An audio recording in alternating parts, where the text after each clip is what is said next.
Isa na naman pong mainit-init na balita ang ating pag-uusapan ngayon at ito po ay tungkol kay Shiba Inu or si SHIB, ang meme coin na hindi nagpapahuli sa hype at sa dami ng taga-suporta.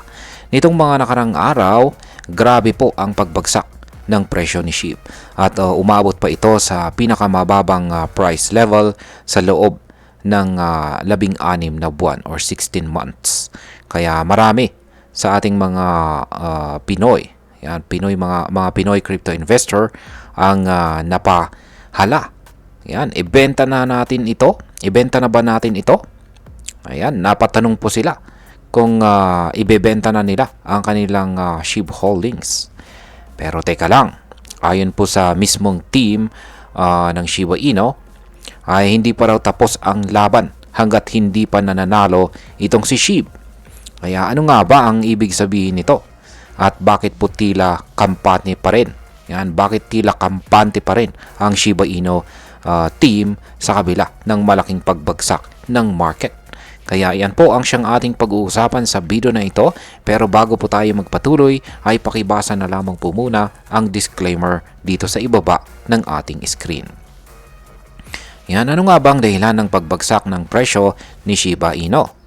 Nitong nakaraang linggo, grabe ang naging epekto ng geopolitical tension sa crypto market, lalo na noong lumala ang sigalot sa pagitan po ng bansang Iran at saka Israel. At mas naging malala pa ng bakialam ang US at tuluyang umatake sa 3 nuclear facilities ng Iran. Ayon po kay US President Donald Trump sa Truth Social, ito raw ay hakbang para pigilan ang posibleng mas matinding kaguluhan. Pero ang naging epekto nito sa market, ang naging epekto po nito sa market ay isang malawakang panic sell kung saan maraming investors ang bigla ang nagbenta ng kanilang mga crypto assets. At kasama po si SHIB sa mga tinamaan ng matindi. Bumagsak po siya sa presyo na 40 digits 1010. Ito ang pinakamababang presyong naabot niya simula pa noong February 2024. Kaya hindi na po katakataka kung bakit maraming SHIB holders ang kinabahan. Ngayon ay ano naman po ang naging tugon ng Shiba Inu team. Ayan, hindi nagpa-absent ang team ni Shiba Inu sa mga ganitong panahon. Si Madam Lucy, ang marketing lead ng project, ay agad na naglabas ng mensahe sa community. Ayon po sa kanya, panic is not an option. If we haven't won yet, it's because it's not over. Ayan po yung aktual na sinabi ni Madam Lucy dito. Ibig po niyang sabihin ay pinapaalala niya sa SHIB Army na hindi ito ang oras para mawalan ng tiwala. Hindi raw dapat bumigay agad sa takot o pressure dahil natural lang ang market crash sa mundo ng crypto. Lalo na kung may malalaking kaganapang global gaya ng war. Yan, gaya ng digmaan. Dagdag pa ni Madam Lucy, ang tunay na laban ni SHIB ay nasa long term. Hindi raw basihan ang kasalukuyang presyo kung ang pagbabatayan ay ang future potential ni Shiba Inu bilang isang buong ecosystem. Ngayon ay ang sunod po nating katanungan dito ay bakit nananatiling positibo ang pananaw ng Shiba Inu team?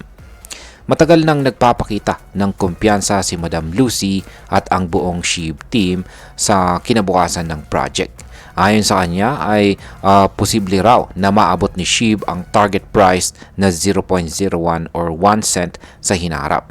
At kung sobrang optimistic ay baka pa raw umabot pa ng $1. Pero syempre aminado si Madam Lucy na ito ay pangmatagalang target. Hindi ito para sa mga gustong mag-quick profit o yung naghahanap ng instant pump. Ang ganitong target ay nangangailangan po ng mass adoption, malawak na suporta at tuloy-tuloy na development sa loob ng ecosystem ni Shiba Inu. Kung titignan po natin kung aabot nga si SHIB sa presyong 0.01, kailangan nito ng higit 93,000% na pagtaas mula sa kanyang kasalukuyang presyo. At kung aabot naman po siya sa presyong $1, aba, over 9 million% na ang kailangan. Kaya malinaw na hindi ito overnight success, kundi isa pong long-term vision. Ngayon ay ano naman po ang ibig sabihin ni Madam Lucy na hindi pa tapos ang laban hanggat hindi nananalo itong si Sheeb? Para sa team ni Sheeb, hindi lang basta presyo ang basihan ng tagumpay. Tuloy-tuloy pa rin po ang development sa kanilang ecosystem, kasama na rito ang Shibarium, ang kanilang layer 2 solution, pati ang mga plano para sa decentralized apps, NFTs at saka iba pa. Ang sinasabi po nilang hindi pa tapos ang laban ay mensahe para sa mga loyal investors na naniniwala sa vision ni Sheeb, na kahit may dip or pagbagsak, hindi ito rason para sukuan ang buong project. Isa rin itong panawagan na huwag pong magpadala sa takot. Ang market ay parang alon. Minsan mataas, minsan ay mababa. Pero ang tunay na mga investor ay marunong maghintay at may tiwala sa pinasok po nilang project. Ngayon ay pag-usapan naman po natin kung paano po ito nakakaapekto para sa atin bilang mga Pinoy investors na interesado rito kay Shiba Inu. Sa totoo lang ay marami po sa atin bilang mga Pinoy ang nag-hold dito kay Shiba Inu. Bukod kasi sa mura ang kanyang presyo, nakakainganyo talaga ang pangakong mataas na kita sa hinarap. Pero ngayong bumagsak po itong si Sheeb, marami ang nag-aalangan. Dito pumapasok po ang kahalagahan ng edukasyon at saka emotional discipline sa pag-i-invest. Hindi porket bumagsak ang presyo ay ibebenta na agad. Ang tanong po ay dapat naniniwala ka pa ba sa project? Kung oo, bakit ka magpapanik? At kung hindi, bakit ka pa nag-i-invest? Dapat din nating isipin na ang mga ganitong pangyayari gaya po ng geopolitical conflict ay labas po sa kontrol ng crypto market. Kaya dapat handa tayong humarap sa ganitong risk at matutong mag-diversify ng ating investment. Bilang panghuli, ang masasabi ko naman tungkol dito ay para sa akin ang pahayag po ng Sheeb team na hindi pa tapos ang laban hanggat hindi nananalo si Sheeb ay hindi lang simpleng pampalubag loob.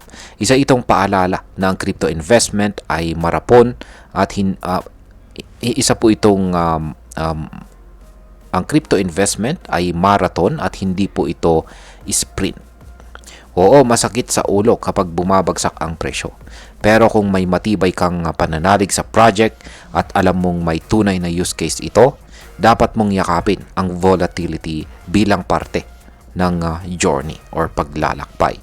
Si Sheeb ay parang batang nangangarap, punong-puno ng potensyal pero nangangailangan ng panahon para mag-mature.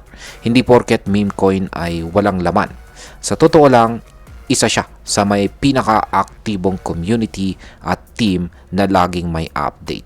Kaya kung ikaw po ay isang Pinoy investor na may Sheeb Holdings, ang tanong ay handa ka bang sumama sa mahabang biyahe?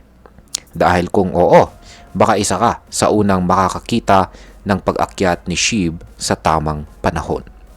At ayan, hanggang dito na lamang po tayo sa video na ito mga ka-crypto. Marami pong salamat sa panonood. Ingat po tayo lagi at God bless po sa ating lahat.